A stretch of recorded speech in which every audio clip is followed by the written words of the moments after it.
decked the halls for Christmas, it's time to start thinking about it. There's no better place to begin than a beautiful homemade wreath on your front door. Well, Georgina is here to show a few different ones that you can make this festive season, and there's all sorts here.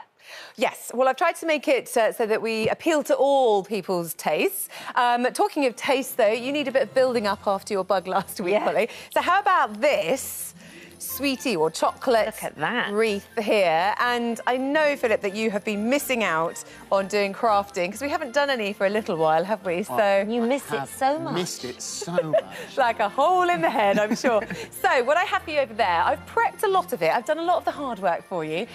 So it's all sticky. So I put double-sided sticky tape because with my one, I've used a circular one. I quite like the star one, though, just a cardboard one that you can make out of cardboard boxes or you can get from craft shops or online. So with your one, there's double-sided sticky tape on it, and all you need to do is stick your chocolates to it. And would you just stick them flat and in random orders? I'm going to leave it to your artistic license or something. And the idea is you can't eat them again, or can you? Yeah, of course you can. Just take them off. Yeah, I think the squirrels would have this off my door. Yeah. Oh, really? Wow. Yeah. Anyway, I'm going to, whilst you do that, we'll have a look at those at the end. I'm going to show you this one here. Now, a lot of people are getting rid of old Christmas trees because they don't look as good as the new ones. Obviously, not great for the environment. So here's a way you could use your old Christmas tree. Now, for this one here, I've used a wire. I'm not using the polystyrene wreath bases anymore because it's so bad for the environment. So I've used all cardboards and wires. Oh, that's good. So this one is using a wire one. So you take your branches of the old Christmas tree and you cut them off, and then literally just, because they're always bendy, so that you can bend them into place, you can also attach them to your wire wreath as well. Now, with this one here, I've gone for kind of a Catherine wheel type effect, but you could make them a bit wilder or a bit bushier. It's kind of up to you how you do it. The great thing is that you can mould them into place, and then I've just added a Christmas bow.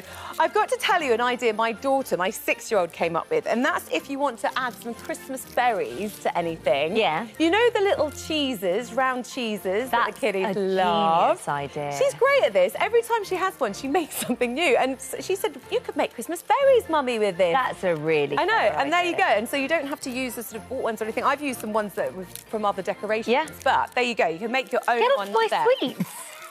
Oh, dear. Then down here... I've got an old bike wheel, which... Excuse me.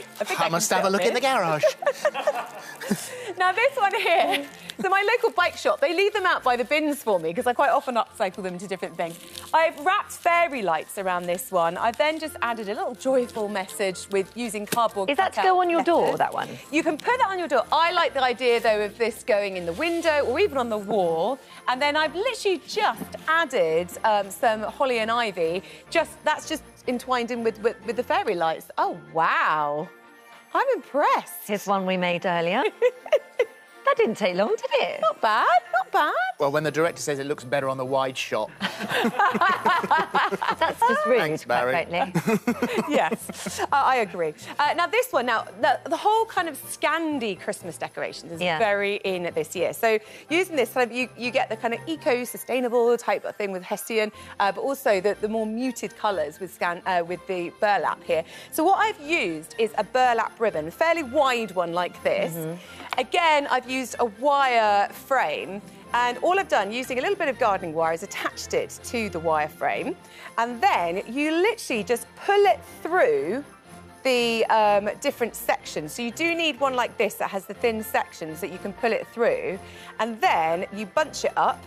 So you're not pulling it all the way through, you're kind of pulling a loop out. Just a little bit, so it balloons out slightly, and then you go on to the next section. Very effective, and squish it in together. And that creates that look there, and you could add something, you could add some fir cones if you want to. You sort of go as sort of heavy with the decorations on this one as you want, or you might just want to go for very plain. I'm not going to lie, every so often there's a clunk as the sweet falls off. Like...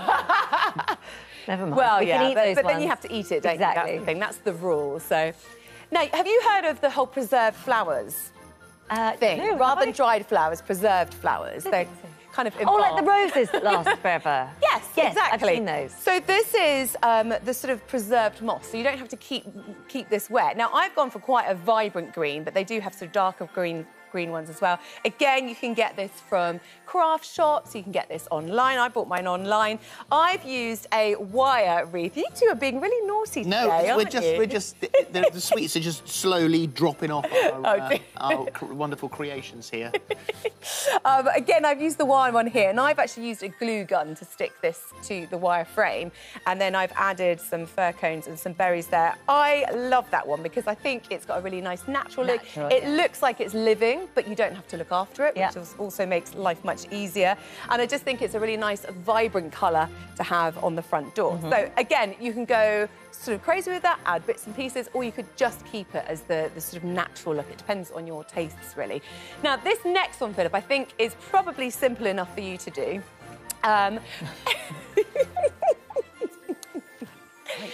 It's actually a very pretty one. Yeah, I think it's very pretty. Again, this one might look quite nice. You can stick that because it's got glitter on it.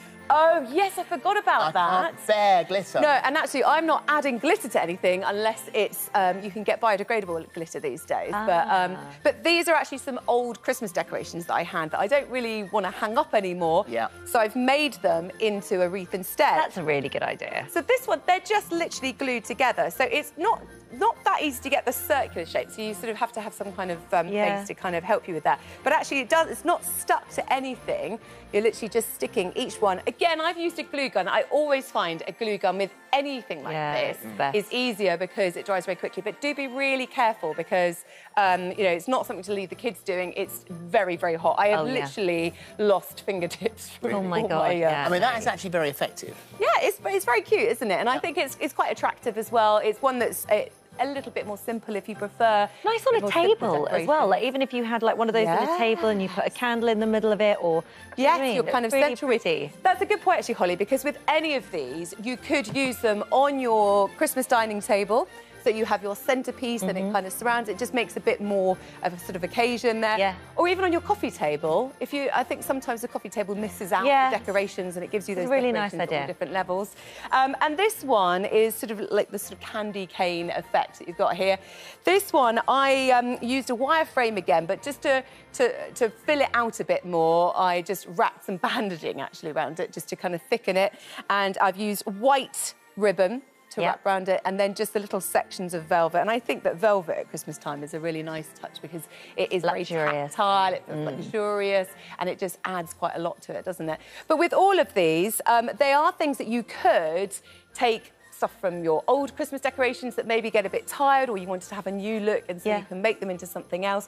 But also, there are nice ideas to sort of do for charity, tombolas, that kind of thing. I'm going to donate these to our school PTA, for example, because everyone likes a wreath for their door, and so it's one of those things that appeals to everyone. Nice bit of Christmas gift. Yeah. Thank you.